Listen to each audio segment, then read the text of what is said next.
Field marshal दी ईरानी सदर मसूद पज़शकियान ते मोहसिन रज़ाई नाल मुलाकात था। ईरानी स्पीकर बाकिर कालिबाफ, वज़ीर खारजा अब्बास अराग़ची ते सिकंदर मोमिनी नाल भी मिले। कशीदगी रोकन ते आपने हुमस खोलन ते तबादला ख्याल आया। इस प्यार के मुताबिक दौरे अमरीका ईरान तनाज़ुर दे खात्मे लई पाकिस्तान दे सफारती कोशिशां दा हिस्सा है। फील्ड मार्शल आसिम रज़ा ईरान दा एक रोज़ा दौरा मुकम्मल। वज़ीर दाखिला मोहसिन नकवी भी फील्ड मार्शल दे नाल मौजूद सन।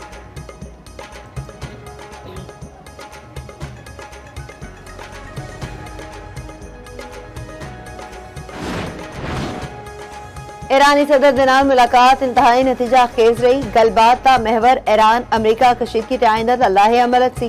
वफाकी वज़ीर दाखिला मोहसिन नकवी दा एक सूते बयान आख्या इस्लामाबाद MOU दी बहाली लई दोवें वल्लों उठाए जाने वाले इकदामात उत्ते भी गलबात। ईरानी सदर ने अपनी हुकूमत का नुक्ता नजर ते तहफ़्फ़ुज़ात पेश कीते। उम्मीद है खिते विच होर पेशरफ्त ते पायदार अमन दी राह हमवार होवेगी।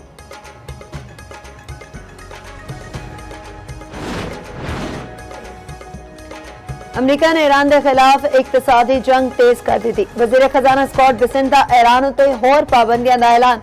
ईरान नूं तरसीलाते ज़रदी कुछ अदायगियां लई दिते गए लाइसेंस मनसूख। अमरीकी वज़ीर दिफा पैट हेक्स्ट दा ईरान के खिलाफ फौजी कार्रवाई का इंदिया।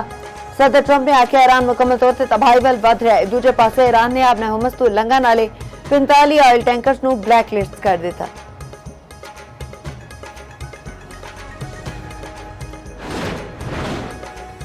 अफगान तालिबान रजीम की दहशतगर्द तंजीमां की मुसलसल पुष्ट पनाही। आलमी सतह पर तशवीश बरकरार।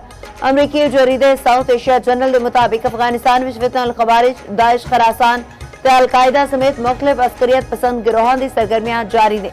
अस्करियत पसंद गिरोह असलहे, तरबियत ते सहूलतकारी के नेटवर्क तो फायदा चक रहे ने।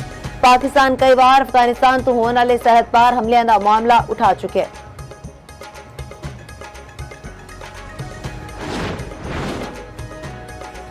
अमरीका ने शाम नूं दहशतगर्दी से सरपरस्ती करने वाले रियासतां दी फहरिस्त तो कर दिता। अमरीका ने तकरीबन 47 साल बाद इकदाम किया। अमरीकी हुकाम के मुताबिक इकदाम नाल शाम विच निजी शोबे की सरमायाकारी की राह विच आयल रुकावट दूर होवेगी।